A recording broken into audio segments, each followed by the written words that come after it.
Matt Norman, the skiff broker, here walking you through a brokerage listing of mine. It is a 2008 Hells Bay Marquesa 18, sitting on a 2009 Continental aluminum trailer, powered with a original Yamaha F90 Four-stroke, only 202 hours. Go in depth here. This is a sponson style Marquesa, right? So the engine is set in these pockets. In 2013 model year, the Hells Bay Marquesa changed to a flat back transom. The boat is a white hull, black rub rail, and we have a Matterhorn white non-skid Awlgrip finish. It has been redone over the years with a what looks to be kind of a whisper gray two-tone, along with the console. Anodized aluminum finish. Start walking you guys through it here. This power pole was just put on a year and a half ago. It's the 6-foot Pro Series 2.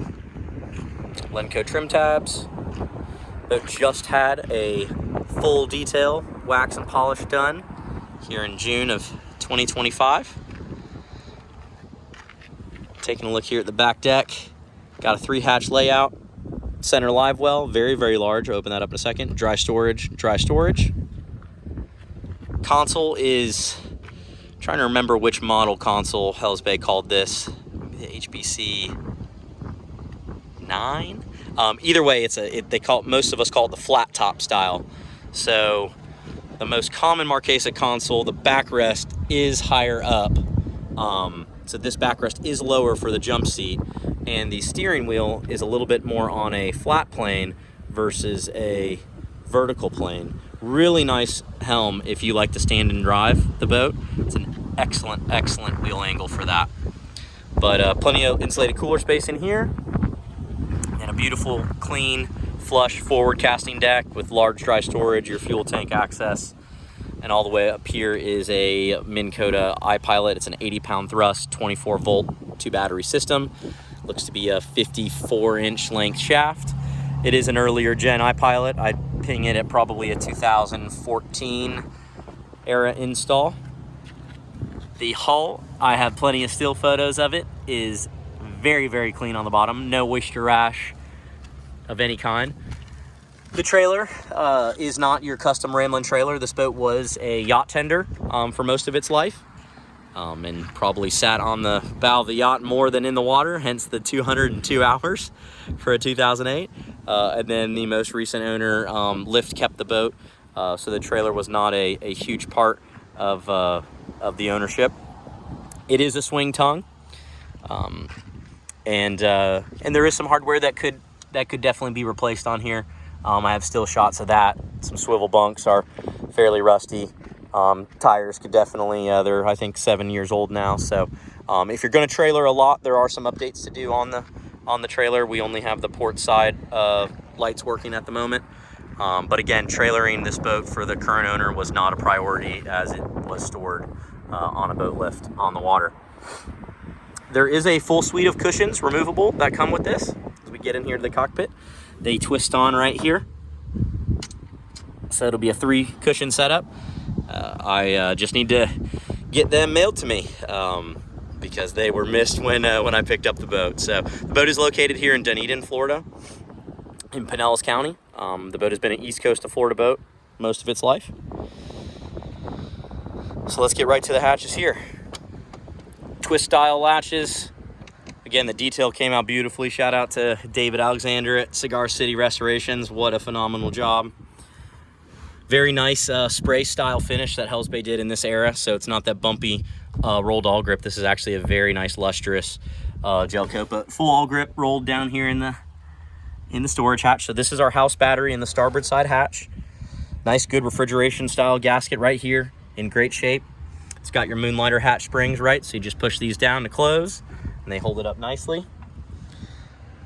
Have our battery switch, fuse panel, and then down in here is live well plumbing, live well bubbler.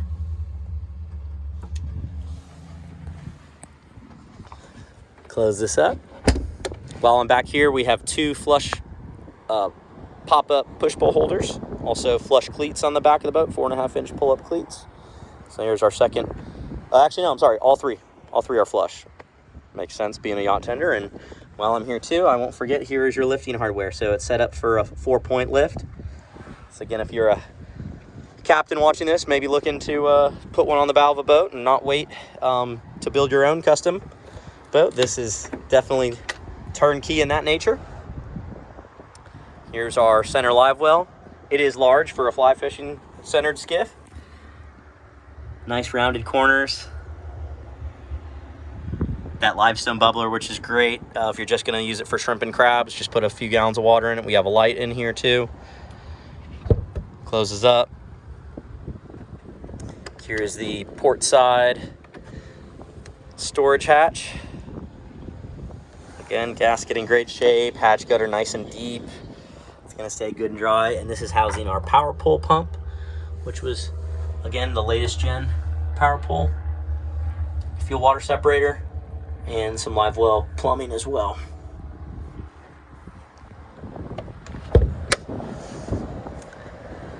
Cowling on the 90 is in excellent shape. Up top, there's a couple little scrapes down on the midsection that I'll highlight in the still photos.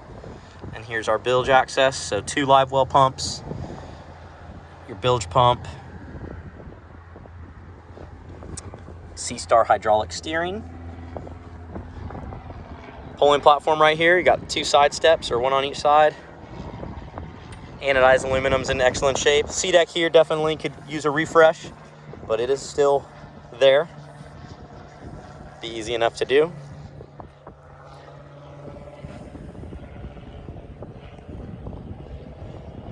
The Awlgrip non-skid, if it's not showing on the video, is in excellent shape.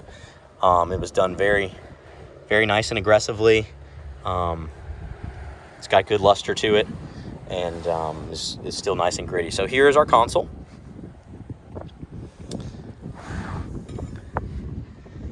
Accessory switches, turn on your lights and pumps.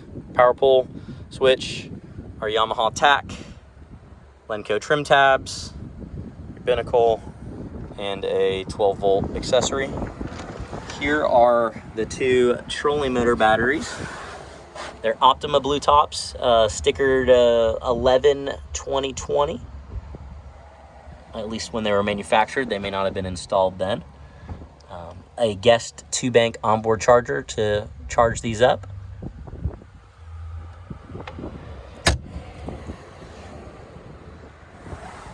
Gray undergunnel carpet on both sides. 4 undergunnel rod tubes per side. And yes, they will hold 9-foot fly rods. They'll hold probably 11-foot spay rods if you had them. I've checked. Grab handle on both sides of the console. Here's this jump seat. Upholstery's in good shape.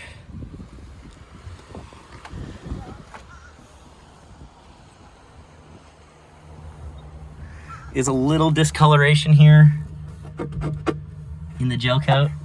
Not sure if that was from a repair or just maybe some moisture or maybe even stainage. But doesn't seem to be. I wouldn't be worried about it personally, but it is there, a little discoloration. Hinges, hardware is in excellent shape. Very, very, very minor little stuff here, right, for wear and tear, and I'll highlight it on some stills, but tiny little stuff like that. It's our trolling motor plug. Your forward lifting harnesses for the 4-point lift for tenders. Did not mention it yet and did not bring it with me on the photo shoot, so it wasn't in my way, but I will have still photos of it. There is a almost brand new, about a 6-month-old Stool platform. I'm trying to remember the brand. It's missing me by chance, but there is one of those forward stools to sit on, which a lot of the tarpon guys are using during season. So you can also use a casting platform, right? So the same hardware for elevated casting platform, but they have a really cool stool set up there. Here's your forward storage. It is set up for locker lighting, and here's your aluminum fuel tank. Does not say how large it is. By guessing, it's probably in the 30-gallon range. It looks pretty big. I know currently they're putting a 28-gallon tank in there, and that looks bigger than that, or at least as big. There is no battery shelf here. Probably was an option back in 2008, and must have not have been selected. So when this trolling motor was added, they decided to put the batteries in the console. It's not a bad spot to put them. CG's right there in the middle, so have a ton of storage space volume in here by not having trolling motor batteries there. And the trolling motor completely removes, right? So this plug comes undone, pull your pin, you know the deal. All you're left with just a little puck here in the bow. Forward bow cleat rounds it out.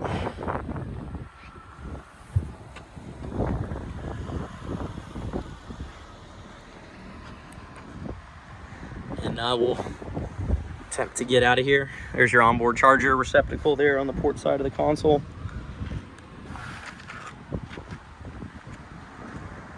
Do one more walk around on it.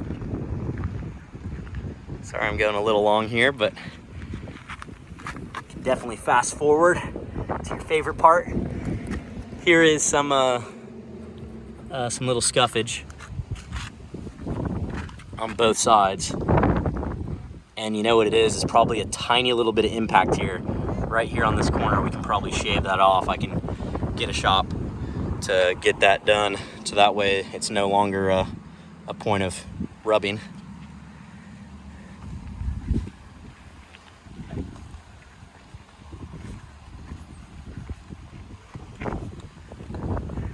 Shark eye nav lights, they're just the regular incandescents. You can totally change those out to LEDs if you wanted to. Here's the starboard side of the hull. If you're looking at the stills right here, this is just a little bit of gluish stuff. You can actually see it coming off of my finger, so might have been a little where it made contact on the boat lift bunks. Maybe rubber kind of contact transfer. So anyways, this has been Matt Norman, the skiff broker, walking you through a 2008 Hells Bay Marquesa Yamaha F90, only 202 original hours on the four-stroke, and we're sitting on a 2009 Continental aluminum trailer. This boat is located in Dunedin, Florida. It has been a pleasure. Please reach out if you have any questions at all or are interested in something similar. I'll be happy to do my best to find and suit your needs. Again, we'll get you on the water, and thanks for watching.